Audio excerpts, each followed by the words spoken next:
पाण्याची समस्या ही आज नवी मुंबईतील सर्वात गंभीर समस्यांमधून एक आहे. दूषित पाणी, दुर्गंधीयुक्त पाणी अशा अनेक समस्यांसह आता पावसाने मारलेली दांडी यामुळे पाण्याचा तुटवडा आज गंभीर झालाय आणि म्हणूनच आयुक्तांनी पाणी वाचवण्यासाठी काही महत्त्वाची पावले उचलली आहेत. त्याचीच माहिती देण्यासाठी एक पत्रकार परिषद देखील आयोजित करण्यात आली होती. परंतु आयुक्तांचे हे पाऊल नगरसेवकांना काही पटलेलं दिसत नाहीये आणि याचाच उद्रेक नुकत्याच पार पडलेल्या महासभा बैठकीत पाहायला मिळाला.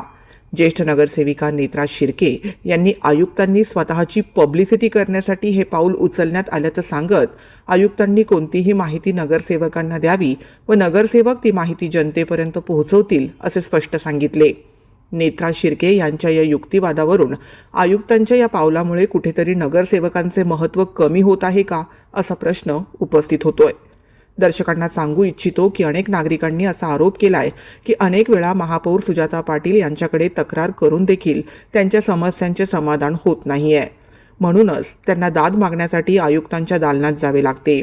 आयुक्त जनतेच्या समस्यांचे निराकरण करण्यात यशस्वी देखील ठरतायत, परंतु हीच बाब नगरसेवकांना कुठेतरी खटकत आहे. स्वतःचा गवगवा करत नवी मुंबईमध्ये 500 स्क्वेअर मीटरच्या घरांना करमाफी करण्याचा निर्णय घेण्यात आला. परंतु यामुळे पालिकेचा महसूल डबघाईला आलाय. हा महसूल भरून कसा काढायचा हा मोठा प्रश्न अधिकारी वर्गासमोर आहे. परंतु याचा काहीही फरक नगरसेवकांना पडत नाहीये. हे फक्त स्वतःची लाल करण्यात व्यस्त असल्याची कुजबूज आता नवी मुंबईमधील नागरिकांमध्ये सुरू आहे. तसेच नवी मुंबईमधील नगरसेवक हे फक्त शोगिरी आणि रील स्टार बनण्यात व्यस्त असून आता या 111 नगरसेवकांचा भार देखील नवी मुंबईकर जनतेला सोसावा लागणार असल्याची बाब दुर्भाग्यपूर्ण आहे. आता इथे जे काही चर्चा चाललेली आपण एक वाचलं आत्ताच की तुम्हाला जे शासनाकडून जे लिहून आलेलं आहे तुम्ही पुन्हा एकदा वाचा. त्याच्यात तुम्हाला काय सांगितलेलं आहे की तुम्हाला ULB समोर ह्याच्यामध्ये इन्फ्रास्ट्रक्चरमध्ये काय चेंजेस करायचे आहेत, ह्याची अंमलबजावणी कशी करायची, परत वाचा तुम्ही तो सेंटेन्स परत वाचा. बायलॉज चेंज करायचेत असं तुम्हाला बायलॉज मध्ये चेंज आणणं, इन्फ्रास्ट्रक्चर मध्ये चेंज आणणं आणि मग त्याची अंमलबजावणी कसं करणं ह्याच्यासाठी ULB ला इन्फॉर्म करण्यासाठी तुमच्याकडे पत्र आलेलं होतं. मग ULB कोण आहे? ULB म्हणजे आम्ही इथे जे बसलेलो सदस्य आहोत. तुम्ही पहिले इन्फ्रास्ट्रक्चर तुम्ही म्हटलं की त्या 26चं जे आलेलं आहे गाईडलाईन्स याच्यात म्हटलेलं आहे की बल्क जे वेस्ट जनरेटर्स आहेत त्यांच्यासाठी पण काही तुम्ही नियम लागू करायचे आहेत. बरोबर आहे ना? बेस्ड बल्क जनरेटर म्हणजे काय, आपल्या सोसायटीज ज्या आहेत त्याचे जे सदस्य आहेत ते कोण आहेत? या शहरात राहणारे जे नागरिक आहेत त्यांनी कोणाला निवडून पाठवलंय? आम्हाला या 111 लोकांना पाठवलंय निवडून. मग त्यांच्यासाठी जर का काही लागू होणार असेल तर तुम्ही निर्णय घेणार की आम्ही निर्णय घेणार? तुम्ही कसं काय आयुक्तांनी डायरेक्टली कसं काय त्याच्याबद्दल जनजागृती करायची सुरुवात केली? जनजागृती करायचं म्हणजे काय? लोकांपर्यंत पोहोचायचं ना. लोकांपर्यंत कोण पोहोचतं? आम्ही पोहोचतो ना का तुम्ही पोहोचता? मग तुम्ही जर का डायरेक्टली पोहोचत नसाल आणि आम्ही पोहोचत असू तुम्ही पहिले आमच्याकडे आलं पाहिजे होतं ना. तुम्ही हा पूर्ण जेव्हा तुमच्याकडे आला हा विषय त्यावेळेस इमिडिएटली त्याच्या नेक्स्ट महासभेमध्ये तुम्ही हा मांडायला पाहिजे होता. महत्वाचं म्हणजे असं आहे की आमच्यापर्यंत पोहोचायचं म्हणजे महापौर मॅडम, बरोबर आहे ना? आमच्या सगळ्यांच्या लीडर महापौर मॅडम या सभागृहाच्या, त्यांनाही कल्पना नाही ह्याच्याबद्दल. असं कसं? तुम्ही त्यांना जर का जनजागृती करायची होती तर मग आमच्यापर्यंत तुम्ही नाही आला आणि तुम्हाला खूप घाई होती जनजागृती करायची तर तुम्ही महापौर मॅडमच्या माध्यमातून ते प्रेस कॉन्फरन्स झाली पाहिजे होती किंवा त्यांच्या माध्यमातून जनजागृती व्हायला पाहिजे होती. जनतेकडून निवडून आलेलो आम्ही सगळे आहोत, तुम्ही नाही आहात.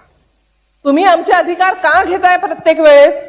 इथापे साहेबांनी सांगितलं त्याप्रमाणे पण पाण्यावरती जे काही आपल्याला आता त्याच्यावरती कर्टेल करायचे, नियम लागू करायचे, पाणी कमी आहे आपल्याकडे, आपल्याला सगळ्यांना माहिती आहे, पण ते ठरवण्याचा अधिकार कोणाला आहे?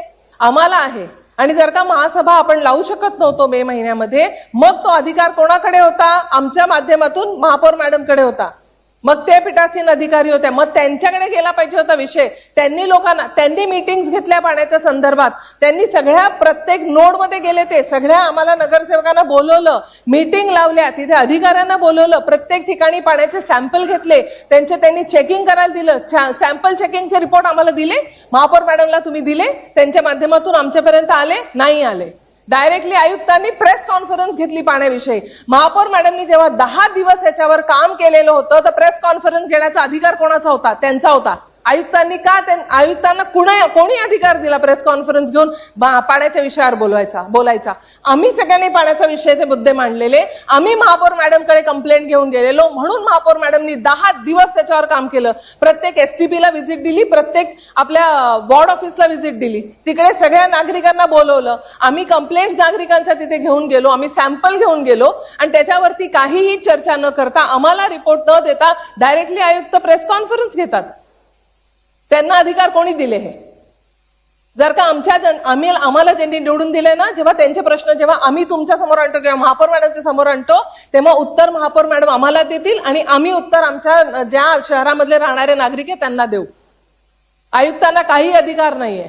आयुक्तांना जेव्हा महापौर मॅडमनी सांगितलं असतं ना की हा पाण्याचा विषय जो आहे ह्याच्यावरती जर का आपल्याला कळतंय की कंटॅमिनेशन आहे, तर हे कंटॅमिनेशनचं काहीतरी तुम्ही सोल्युशन काढा, तेव्हा सोल्युशन काढायचं काम आयुक्त साहेबांचं होतं. तुम्ही एक्झिक्युटिव्ह बॉडी आहात, तुम्ही फक्त सोल्युशन काढायचं काम करायचंय, जे आम्ही तुम्हाला सांगू त्या विषयावरती, आणि इम्प्लिमेंटेशन काम तुमचं आहे. तुमचं काम निर्णय घेण्याचं, तुमचं काम डायरेक्टली निर्णय घेऊन किंवा डायरेक्टली प्रेस कॉन्फरन्स घेण्याचं नाहीये. आणि हे सगळं आम्हाला बोलावं का लागतंय? हे रूल बुक मध्ये लिहिलेलं आहे ना, मग रूल बुक कोणी वाचत नाहीये का फक्त आम्हीच इथे बसलेलो रूल बुक वाचतोय? डायरेक्टली आयुक्त पत्रव्यवहार करतात. जर का जो काही विषय झालेला, आता सकाळी मला परत त्याच्यावरती चर्चा नाही पाहिजे, पण तरी पण तो जो काही विषय होता तो महापौरांकडे कंप्लेंट केलेली ना सदस्यांनी, मग आयुक्तांनी पत्र कशा लिहिलेलं त्याच्या बाबतीत विचारायला की ते काय रूल्स आहेत तुम्ही क्लिअर करा? महापौरांना कन्फ्युजन होतं, महापौरांनी सचिव मॅडमच्या माध्यमातून लिहिलं असतं राज्य शासनाला आणि क्लॅरिफिकेशन मागितलं असतं. आयुक्तांना क्लॅरिफिकेशन कोणी मागितलेलं? आयुक्तांकडे कोण गेलेलं आयुक्तांकडे विचारायला की याचं क्लॅरिफिकेशन द्या? आणि म्हणून मला असं वाटतंय की या महासभेमध्ये आम्ही निवडून आलेलो आहेत. 6 वर्ष तुम्हाला ऍज अ कॉर्पोरेशन जेव्हा तुम्ही काम करत होतात तेव्हा अधिकार होते. आमच्या विषय, आम्ही जे विषय आणतो त्याच्याबद्दल डिसिजन घेण्याचे, ते 6 वर्ष संपलेली आहेत. ते विसरा आता 6 वर्ष, आणि त्या 6 वर्षामध्ये तुम्ही जे काही दादागिरी केली आहे ना ती सगळी विसरा.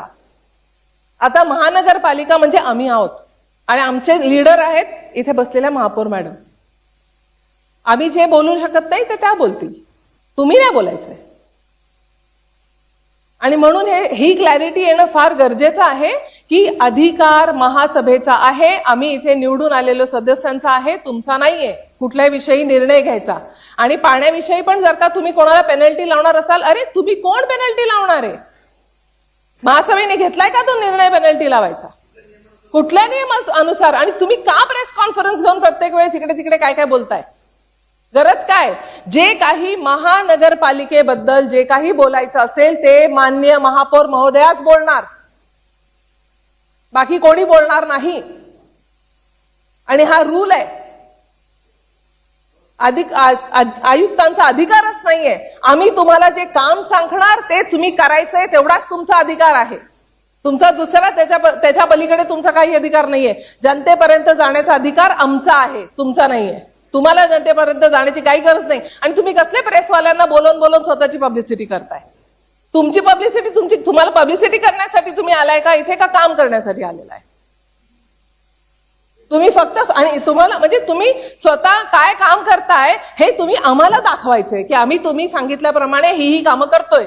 तुम्ही जनतेला कशाला सांगायला जाताय? जनतेला जायचंय जे काही सांगायला ते आम्ही जाऊन सांगू मग. आणि महापौर मॅडमच्या माध्यमातून ह्याच्या पुढे जे काही महासभेच्या माध्यमातून होतंय किंवा या शहराचे कुठलेही विषय असू दे, मग तो शैक्षणिक विषय असू दे, तो आरोग्याचा विषय असू दे, तो पाण्याचा विषय असू दे, मलनिसरणचा असू दे किंवा सॉलिड वेस्ट मॅनेजमेंटचा असू दे, जो काही असेल तो त्याच्याबद्दलची माहिती जर का जनतेला कुठली द्यायची आहे ती फक्त महापौर मॅडमच्या माध्यमातूनच गेली पाहिजे. त्यांचा अधिकार जर का आयुक्त घेत असतील तर आम्ही इथे जे बसलेलो आम्ही चालवून घेणार नाही. तुम्ही त्यांच्या अधिकारावरती गदा आणू शकत नाही.